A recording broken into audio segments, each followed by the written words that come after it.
ডিপ্রেশনটাকে কি আমরা পারি না সামলে নিতে? সারাদিন তো সবাই ব্যস্ত, একটু সময় বের করে রাতে। এত বন্ধু থেকেও কেন হয়ে পড়ি আমরা একা?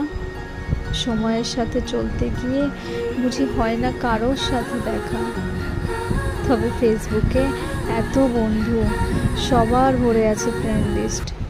আমরা কি পারি না একটা মেসেজ করতে? 7 দিনে একবার এক লিস্ট। পারি না কি আমরা জিজ্ঞেস করতে, কি রে আছিস কেমন তুই? সংসারের চাপে কি একটু বদলেছিস, না আছিস আগের মতো? এইটুকু তো চাওয়া বন্ধুত্বের কাছে, মাঝে মাঝে একটু খোঁজ নিয়ে জিজ্ঞেস করা সে কেমন আছে। পুরনো বন্ধুর মেসেজ কেউ কি পারবে রিপ্লাই না দিয়ে থাকতে? অনেকের মুখে হয়তো ভরে উঠবে হাসিতে। ভুলে যাই না আমরা যত ঝগড়া, ঝাঁটি, দ্বন্দ্ব, হয়ে উঠি না আমরা আগের মতো বন্ধুত্বে অন্ধ? দেখি না আমরা চেষ্টা করে যদি পারি এইটুকু করতে।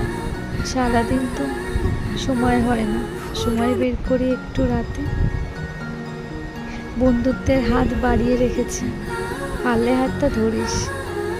এই কথাগুলো সময় পেলে একটু মনে করিস। তোদের বন্ধু, উত্তরের অপেক্ষায়। জানি হয়তো এটাই হবে সারা জীবনের প্রতীক্ষা। ধন্যবাদ।